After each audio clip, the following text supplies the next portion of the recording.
Jesus walking on water is one of the most well-known miracles in the Bible. But do you know its significance in pointing to who Jesus is and how it defines his relationship with us? In today's video, we will look at how an often overlooked detail in the passage reveals a great revelation in Jesus' role as our Messiah. This is part 15 of our 40-part journey through the Gospel of Mark. Each lesson in this series builds on the last, layering deep theological truth. If you're just joining us, I highly recommend jumping back to part 1 to get the full picture. But for now, let's begin by reading the passage together. Mark chapter 6, verse 45 to 56. Immediately, he made his disciples get into the boat and go on ahead to the other side to Bethsaida while he dismissed the crowd. After saying farewell to them, he went up on the mountain to pray. When evening came, the boat was out on the sea and he was alone on the land.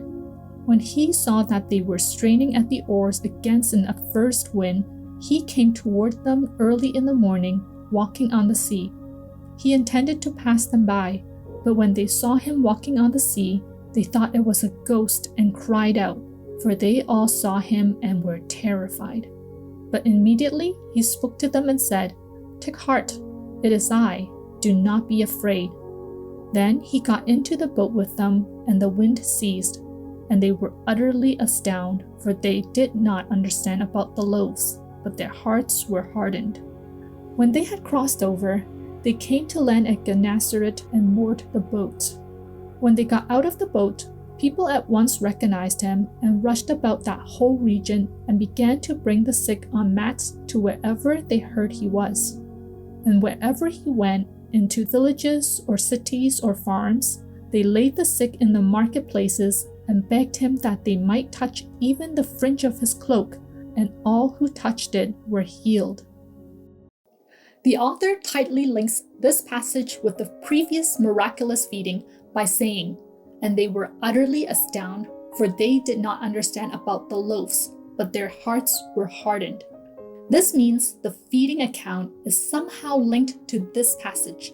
In the feeding account, it paints a picture with Jesus as the shepherd caring for the people who were like sheep. For modern readers, we may take this metaphor simply as a dreamy, feel-good imagery, but this metaphor invoked far more meaning and significance for first century Hebrew readers. Shepherding is mentioned throughout the Bible, and many significant characters had been shepherds. Let's start with Abraham.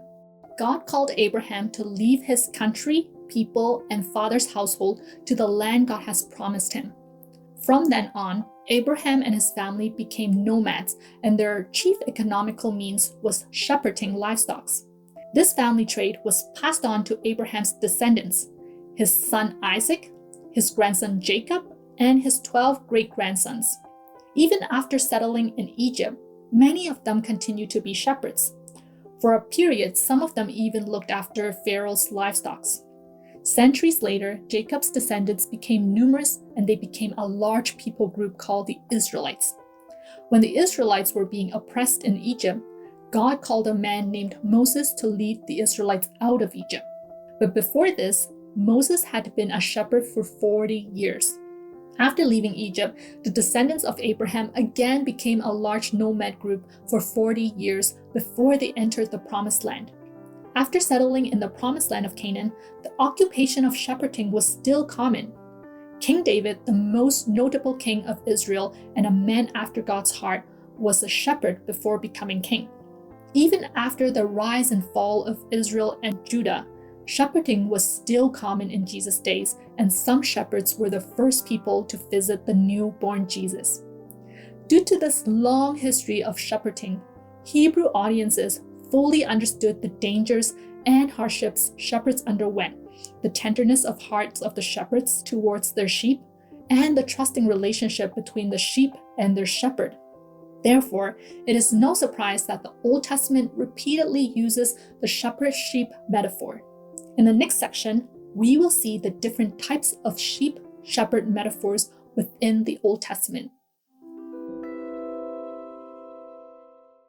The most prominent shepherd-sheep metaphors in the Old Testament describe God as the shepherd and his people, the Israelites, as the flock or the sheep.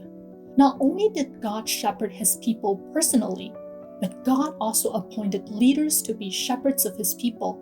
These leaders included religious leaders such as prophets, priests, and judges, and also kings. These leaders had different roles, but all of them were called shepherds because they were supposed to lead, teach, protect, and care for the people of God. Unfortunately, many unfaithful and wicked shepherds led the foolish sheep astray, and God punished the wicked shepherds and scattered the sheep, abandoning them to other nations. But God, the great shepherd, still remembers his sheep, and he promised he would eventually gather them together and be the shepherd once again. Some shepherd-sheep metaphors also describe a future Messiah figure who would come from the line of King David. This Messiah shepherd is appointed by God, and he will redeem Israel from their enemy, protect and care for God's people, and lead them to walk in God's will. Micah chapter 5 verse 4 says, "He shall stand and shepherd his flock in the strength of the Lord, in the majesty of the name of the Lord his God, and they shall dwell secure, for now he shall be great to the ends of the earth." After looking at the long history of shepherding within the people of Israel and the shepherd metaphors depicting various types of shepherds, now the question is, what type of shepherd is Jesus? When Jesus is described as a shepherd feeding or caring for the people who were like sheep, Hebrew readers will quickly pick up on this common metaphor and ask, who is the shepherd? A religious leader, a king, or the promised Messiah? As we saw from an earlier passage, the people were already assuming that Jesus was a prophet. This is because Jesus performed miracles similar to the prophets of the past. If we zoom out a little, we see that the account of Jesus walking on water is in between two large-scale miracles. Coming beforehand is the passage of the large-scale feeding of 5,000 men. And following afterwards is the large-scale healing of all the people from villages, towns, and countryside who went to touch the edge of Jesus' cloak. Prophets in the past also performed similar miracles of feeding and healing. Elijah, a prominent prophet in the Old Testament, went to a widow during a severe drought and famine, and the jar of flour and the jug of oil in the widow's home did not run out until the end of the drought, which lasted for 3.5 years. Elijah's successor, Elisha, also fully fed 100 men with 20 loaves and had food left over. Aside from feeding miracles, a few Old Testament prophets were also involved in the process of healing. Elijah told Naaman, a commander of the Aramean army with leprosy, to wash 7 times in the Jordan River, and by doing so, Naaman's skin was completely healed. The prophet Isaiah was also involved in the healing of Hezekiah, a king of Judah. There are many similar points between these Old Testament prophets' miracles and Jesus' miracles. On top of that, Jesus also proclaimed God's message, which was one of the main responsibilities of a prophet. Because of these reasons, the people thought Jesus was a prophet. But remember, it was God's hand behind all these miracles, and it was also God who fed and healed his people on a large scale. God provided manna for the Israelites when they wandered in the desert for 40 years, and God healed the people from snake poison by having them look at a bronze snake on a pole. So is Jesus simply an appointed shepherd like the Old Testament prophets, or is he the great shepherd to whom the sheep belong? In the Old Testament, there were 2 notable incidences where God supernaturally passed by a human. The first occurred in Exodus chapter 33, where God showed his glory to Moses by passing by. The second occurred in 1 Kings chapter 19, where God passed by Elijah, not in the mighty wind, earthquake, nor fire, but in a gentle whisper. In both of these passing by incidences, God chose to reveal himself to his prophet by passing by them. So when Jesus supernaturally passed by his disciples, he revealed his identity as the divine great shepherd.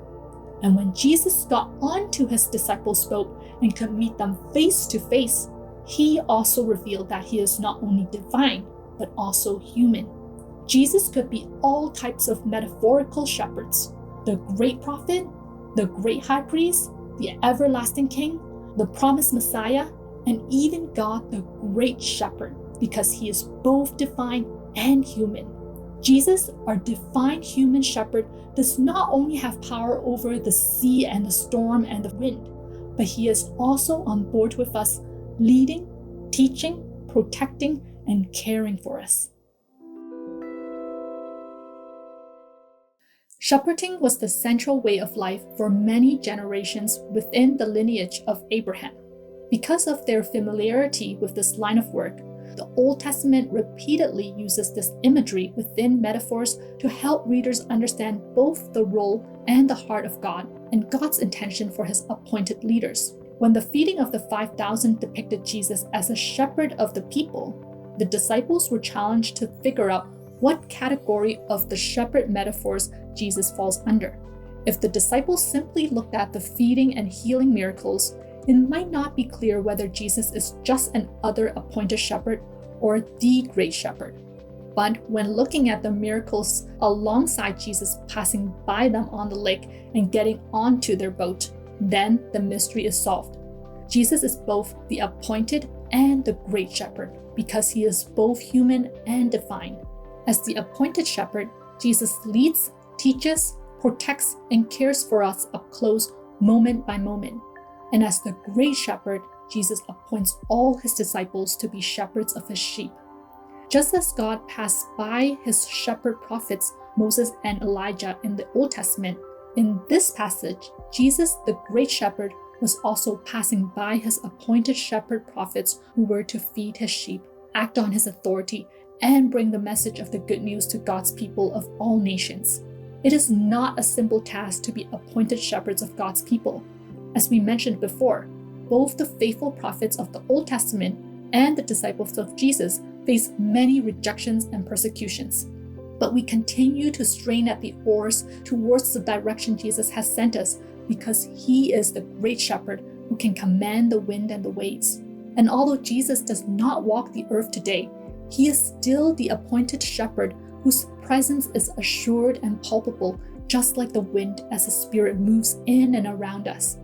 Jesus, the appointed shepherd, gives us ever-present assurance and comfort, and Jesus, the great shepherd, gives us unshakable purpose, a call to feed his sheep. When we know we are safe and recognize our purpose, we can have peace even through the howling wind because our shepherd, who has been through trials and has conquered death on our behalf, is saying to us, "Take heart, it is I, do not be afraid." Jesus is the shepherd who is on board with us right now as we live out his calling. If today's teaching shifted your perspective on who Jesus is, hit the subscribe button and ring the bell. This series is designed to be a comprehensive deep dive, so if you missed the first 14 parts, there is a link to the full playlist on the screen right now. Watching from the beginning will give you the full context to understand the remaining passages we will be studying together in the book of Mark. Thank you for studying the word with me today. I'll see you in part 16. Emmanuel, and God bless.